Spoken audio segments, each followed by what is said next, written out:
आज हम भारतीय इतिहास की एक ऐसी शख्सियत की कहानी में गहराई से उतर रहे हैं जिनका नाम सुनते ही साहस और आत्मसम्मान की तस्वीर उभरती है, रानी दुर्गावती। बिल्कुल। हमारे पास जो स्रोत हैं वो सिर्फ उनकी वीरता की कहानियां नहीं हैं, बल्कि उनके शासन, उनकी चुनौतियों और हाँ, उनकी विरासत की एक काफी उलझी हुई एक जटिल तस्वीर पेश करते हैं।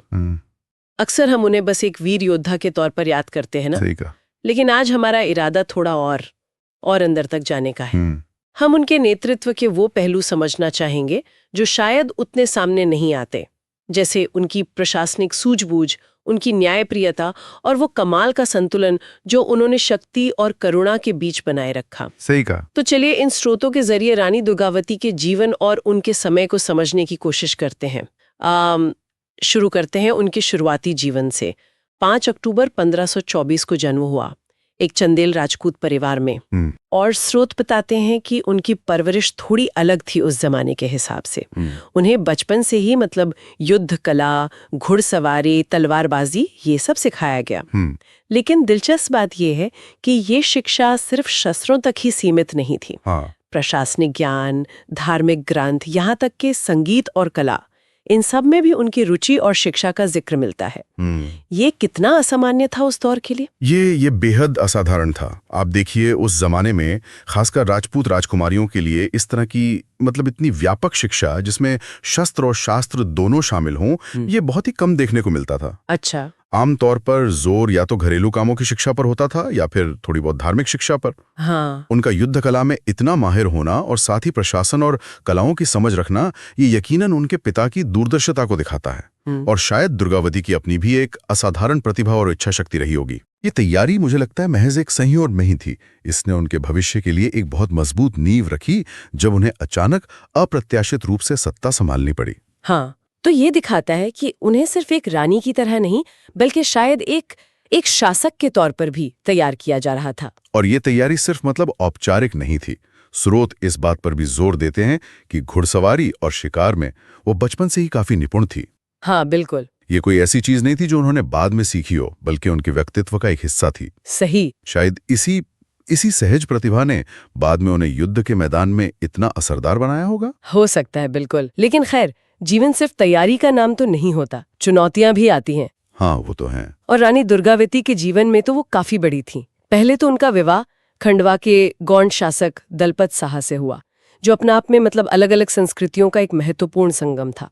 बिल्कुल, चंदेल राजपूत और गौंड शासक। हाँ, लेकिन स्रोतों के मुताबिक शादी के कुछ ही साल बाद दलपत शाह की मृत्यु हो गई। बहुत जल्दी। अब सोचिए, एक युवा रानी, एक छोटा बेटा वीर नारायण और सामने एक पूरे राज्य की जिम्मेदारी। ये स्थिति किसी भी शासक के लिए मुश्किल होती, लेकिन एक महिला के लिए उस युग के सामाजिक और राजनीतिक माहौल में ये कई गुना ज्यादा चुनौतीपूर्ण थी। उन्हें सिर्फ बाहरी खतरों से ही नहीं निपटना था, अंदरूनी तौर पर भी अपनी सत्ता को जमाना था, मजबूत करना था। सही, क्योंकि देखिए, एक पितृसत्तात्मक समाज में कई सामंत होंगे, दरबारी होंगे, जो शायद एक महिला शासक के अधीन काम करने में हिचक रहे होंगे या शायद उन्हें कमजोर समझ रहे होंगे। आपने सामंतों का जिक्र किया। स्रोत भी बताते हैं कि उन्हें विरोधियों और सामंतों के दबाव का सामना करना पड़ा। क्या हम थोड़ा समझ सकते हैं कि ये सामंत कौन थे? उनका विरोध किस तरह का रहा होगा? जरूर। देखिए, सामंत मूल रूप से स्थानीय सरदार या जमींदार होते थे। अच्छा। जिनके पास अपनी छोटी मोटी सेनाएं होती थी, अपना एक प्रभाव क्षेत्र होता था। और गोंडवाना जैसे राज्य में, जहां शायद केंद्रीय सत्ता उतनी मजबूत ना हो जितनी मान लीजिए मुगल साम्राज्य में थी, वहां इन सामंतों का सहयोग या विरोध बहुत मायने रखता था। तो वो विरोध कैसे करते होंगे? कई तरीकों से। हो सकता है रानी के आदेशों को मानने में आनाकानी करते हों, कर देने में देरी करते हों, या यहाँ तक कि पड़ोसी दुश्मनों के साथ अंदर ही अंदर कोई सांठगांठ कर रहे हों। अच्छा। कुछ की तो शायद खुद ही सत्ता पर कब्जा करने की इच्छा रही होगी, या कम से कम उन्हें लगता होगा कि भाई एक महिला शासक राज्य को बाहरी हमलों से कैसे बचा पाएगी। तो रानी दुर्गावती को इन अंदरूनी राजनीतिक दाव पेचों से भी निपटना पड़ा होगा, जो उनकी राजनीतिक समझदारी और कुशलता को भी दिखाता है। एक ही वक्त पर कई मोर्चों पर लड़ना पड़ रहा था उन्हें, बाहर के हमलावर भी और घर के विरोधी भी। बिल्कुल। इसी पृष्ठभूमि में जब हम उनके शासन और सैन्य नेतृत्व को देखते हैं, तो वो और भी ज्यादा प्रभावशाली लगता है। सही कहा। स्रोत बताते हैं कि उन्होंने छतरपुर और गोंडवाना क्षेत्र में सिर्फ सत्ता संभाली नहीं, बल्कि उसे सुधारा भी। हाँ। कानून व्यवस्था, कर प्रणाली, कृषि प्रबंधन, इन सब पर उन्होंने ध्यान दिया।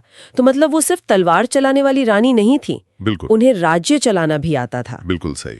अक्सर होता यह है कि उनके सैन्य कारनामों पर ज्यादा ध्यान चला जाता है। हाँ। लेकिन उनका प्रशासनिक कौशल उनकी सफलता का एक बहुत जरूरी हिस्सा था।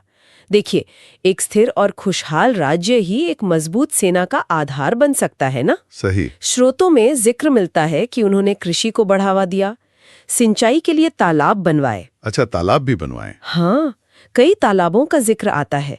ये दिखाता है कि वो समझती थीं कि राज्य की असली ताकत उसकी प्रजा की खुशहाली में है। उनकी टैक्स प्रणाली को भी काफी न्यायपूर्ण बताया गया है। जिससे जाहिर है उन्हें प्रजा का समर्थन मिला होगा, और यही प्रजा केंद्रित शासन था जिसने उन्हें अंदरूनी और बाहरी दोनों तरह की चुनौतियों का सामना करने की ताकत दी। और जब बाहरी चुनौतियों की बात आती है, तब उनका वो सैन्य नेतृत्व सामने आता है। हाँ। कमाल का। उन्होंने सिर्फ आदेश नहीं दिए, बल्कि खुद सेना का नेतृत्व किया। मुगलों से टक्कर ली, मालवा के सुल्तानों जैसे शक्तिशाली पड़ोसियों से भी। सबसे मशहूर लड़ाई तो वो 1564 वाली है, जब अकबर के सेनापति आसफ खान ने गोंडवाना पर हमला किया। हाँ, वो एक निर्णायक मोड़ था उनके जीवन और शासन में। स्रोत इस युद्ध के बारे में काफी विस्तार से बताते हैं। हाँ, बताते हैं। देखिए, मुगल साम्राज्य उस वक्त तेजी से फैल रहा था और आसफ खान एक बहुत अनुभवी सेनापति था। उसके पास एक बड़ी और ज्यादा बेहतर हथियारों वाली सेना थी। लेकिन उन्होंने जिस तरह से मुकाबला किया वह असाधारण था।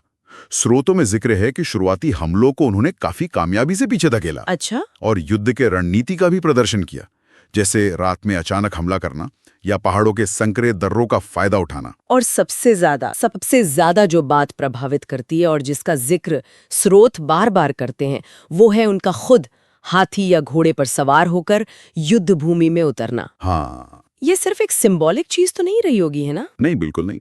उस जमाने में शासक का खुद लड़ाई के मैदान में मौजूद होना सेना के मनोबल के लिए एक संजीवनी जैसा काम करता था। जब सैनिक अपने नेता को अपनी जान जोखिम में डालते हुए देखते थे तो उनका लड़ने का जज्बा दोगुना हो जाता था। जाहिर है ये सीधे नेतृत्व का प्रदर्शन था।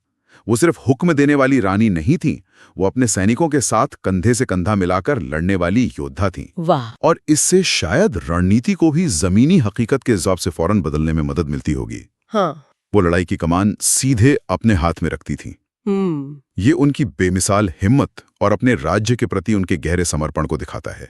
लेकिन क्या उनके इस तरह सीधे युद्ध में उतरने की कभी आलोचना भी हुई? मतलब क्या कभी इसे एक शासक के लिए गैर जरूरी जोखिम माना गया? स्रोत कुछ कहते हैं इस बारे में? ये एक दिलचस्प सवाल है। देखिए, इतिहास में हर बड़े नेता के फैसलों का विश्लेषण तो होता ही है। हाँ। और अलग अलग मत भी सामने आते हैं। हाँ। कुछ स्रोत या शायद बाद के इतिहासकार वो ये तर्क दे सकते हैं कि शासक का जीवन इतना कीमती होता है कि उसे सीधे लड़ाई के मैदान में जोखिम में नहीं डालना चाहिए। अच्छा। खासकर तब जब आपका उत्तराधिकारी जैसे वीर नारायण अभी नाबालिग हो। हाँ, ये भी बात है। तो ये कहा जा सकता है कि उनके कुछ फैसले, जैसे आसफ खान की इतनी बड़ी सेना से सीधे जाकर भिड़ जाना, सामरिक नजरिए से देखें तो शायद बहुत ज्यादा जोखिम भरे थे। शायद कूटनीति का रास्ता अपनाना या पीछे हटने की रणनीति बनाना ज्यादा सुरक्षित होता, ऐसा तर्क दिया जा सकता है। और एक महिला शासक होने के नाते भी तो उनकी निर्णय लेने की क्षमता पर सवाल उठाए गए होंगे। निश्चित रूप से, बिल्कुल। उस समय के जो सामाजिक पूर्वाग्रह थे उनको देखते हुए ये बहुत मुमकिन है। हाँ। कि उनके विरोधी या यहाँ तक कि कुछ उनके शुभचिंतक भी उनके ऐसे आक्रामक सैन्य फैसलों को शायद उनकी महिला सुलभ भावुकता या अदूरदर्शिता का नतीजा मानते हों। ओह। अब देखिए, स्रोतों में इस तरह के सीधे आरोप मिलना शायद मुश्किल हो, लेकिन ये निहितार्थ अक्सर मौजूद रहते हैं जब महिला नेताओं के कठिन समझे जाने वाले फैसलों का मूल्यांकन किया जाता है। समझ रही हूँ। यहाँ ये समझना जरूरी है कि हमारा मकसद सिर्फ स्रोतों में दर्ज आलोचनाओं या अलग अलग नजरियों को सामने रखना है, बिना किसी का पक्ष लिए या कोई फैसला सुनाए। हाँ, बिल्कुल। तथ्य तो यही है कि उन्होंने बहुत बड़ी चुनौतियों का सामना किया और अभूतपूर्व साहस दिखाया। अब क्या उनके फैसले हमेशा सबसे अच्छे थे? इतिहास में ऐसे सवालों का कोई एक सीधा जवाब नहीं होता। ये संतुलन बनाए रखना वाकई जरूरी है। अच्छा, अब कुछ उन पहलुओं पर आते हैं जो शायद उतने चर्चित नहीं है, लेकिन रानी दुर्गावती के व्यक्तित्व और उनकी शासन शैली पर कुछ और रोशनी डालते हैं। जरूर। एक बात जो स्रोतों में मिलती है वो ये कि वो घोड़ों और हाथियों के प्रशिक्षण का खुद निरीक्षण करती थीं। ये थोड़ा अप्रत्याशित सा लगा मुझे। हाँ, ये वाकई में रोचक है, क्योंकि आमतौर पर ये काम सेना के अफसरों या जो अस्तबल के प्रमुख होते हैं उन पर छोड़ दिया जाता है। हाँ। उनका खुद इसमें दिलचस्पी लेना और निरीक्षण करना ये कई बातें बताता है।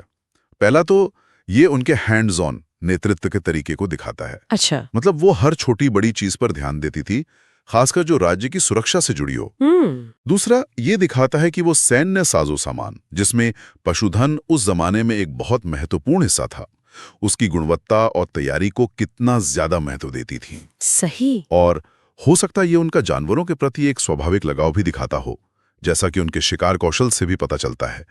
ये उनके बारीक प्रबंधन कौशल का भी एक उदाहरण है। और एक और बात जो मुझे बहुत दिल को छू गई और जिसका जिक्र स्रोतों में है कि युद्ध के समय भी वो आम नागरिकों की सुरक्षा को लेकर बहुत फिक्रमंद रहती थी। हाँ। अक्सर लड़ाइयों में सबसे ज्यादा नुकसान तो आम जनता का ही होता है, लेकिन उनका इस बात पर ध्यान रखना, ये उनके नेतृत्व के मानवीय पहलू को उजागर करता है बहुत खूबसूरती से। वो सिर्फ एक रणनीतिकार या योद्धा नहीं थी, वो अपनी प्रजा की संरक्षक भी थी। हाँ। युद्ध की विभीषिका के बीच भी आम नागरिकों की सुरक्षा को सुनिश्चित करने की कोशिश करना, ये उनकी प्राथमिकताओं को दिखाता है। बिल्कुल। ये दिखाता है कि उनकी ताकत सिर्फ तलवार या सेना में नहीं थी, उनकी ताकत उनकी करुणा में और अपनी प्रजा के प्रति जो उनकी गहरी जिम्मेदारी की भावना थी उसमें भी थी। सही कहा। शायद यही वजह है कि प्रजा उनसे इतना ज्यादा जुड़ी हुई थी और उनका इतना समर्थन करती थी। बिल्कुल। और शायद यही कारण है कि जैसा स्रोत बताते हैं, उनकी कहानी आज सदियों बाद भी छतरपुर, जबलपुर और पूरे गोंडवाना क्षेत्र के लोकगीतों में, कहानियों में, लोगों की यादों में जिंदा है। हाँ बिल्कुल। वो सिर्फ इतिहास के किताबों का हिस्सा नहीं है, बल्कि लोगों के दिलों में बसी हुई एक नायिका है। सही। तो इस पूरी चर्चा को अगर हम समेटें तो रानी दुर्गावती की विरासत को हम कैसे देखते हैं? स्रोतों के आधार पर उनका प्रभाव किन किन क्षेत्रों में सबसे ज्यादा महसूस किया जाता है? देखिए, उनकी विरासत बहुआयामी है, कई परतें हैं उसमें। हाँ। सबसे पहले तो सामाजिक प्रभाव। हाँ। उन्होंने महिलाओं के नेतृत्व, उनके साहस और उनकी क्षमता का एक बहुत शक्तिशाली उदाहरण पेश किया। बिल्कुल। उन्होंने ये साबित किया कि महिलाएं न केवल शासन कर सकती हैं, बल्कि इन बेहद मुश्किल हालात में भी कामयाबी से नेतृत्व कर सकती हैं और अपने आत्मसम्मान के लिए खड़ी हो सकती हैं। ये बात आज भी उतनी ही प्रासंगिक है। हाँ बिल्कुल। और राजनैतिक और प्रशासनिक तौर पर? राजनीतिक रूप से देखें तो उनका शासन मुगल विस्तार के सामने एक महत्वपूर्ण प्रतिरोध का प्रतीक बन गया। भले ही वो आखिरकार सफल न हो पाई उस प्रतिरोध में, लेकिन उनके साहस ने यकीनन दूसरों को प्रेरणा दी होगी। और प्रशासनिक तौर पर उन्होंने ये दिखाया कि अच्छा शासन सिर्फ सैन्य शक्ति पर निर्भर नहीं करता, हाँ, बल्कि एक न्यायपूर्ण व्यवस्था, कृषि पर ध्यान और प्रजा के कल्याण पर आधारित होता है।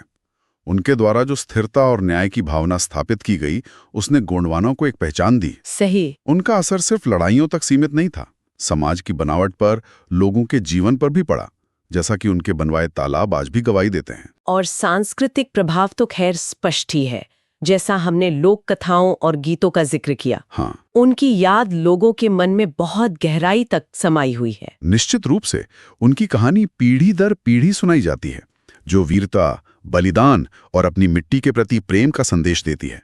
वो मध्य भारत के इतिहास और पहचान का एक अटूट हिस्सा बन चुकी हैं। तो कुल मिलाके स्रोत हमें यही बताते हैं कि रानी दुर्गावती सिर्फ एक वीर योद्धा नहीं थी। नहीं, वो एक कुशल प्रशासक थीं, एक न्यायप्रिय शासक, कला और ज्ञान की संरक्षक भी, और सबसे बढ़कर मुश्किल से मुश्किल हालात में भी अटूट साहस और आत्मसम्मान का प्रतीक थी। बिल्कुल। उनकी कहानी हमें सिखाती है कि सच्चा नेतृत्व सिर्फ शक्ति प्रदर्शन में नहीं है, बल्कि साहस, न्याय, दूरदर्शिता और अपनी प्रजा के प्रति गहरी प्रतिबद्धता, इनकी संतुलन में है। और अंत में एक विचार करने लायक बिंदु जो इन स्रोतों से उभर कर आता है। हाँ। हमने देखा कि वो युद्ध भूमि में खुद उतरती थी, जो कि असाधारण साहस की बात है। लेकिन साथ ही वो घोड़ों, हाथियों जैसे जरूरी सैन्य संसाधनों के प्रशिक्षण का भी बारीकी से निरीक्षण करती थीं, और युद्ध के दौरान भी आम प्रजा की सुरक्षा को प्राथमिकता देती थीं। हाँ, ये तीनों बातें हमने देखी। तो ये सोचने पर मजबूर करता है कि शायद उनके नेतृत्व की असली ताकत इसी अनोखे मिश्रण में थी।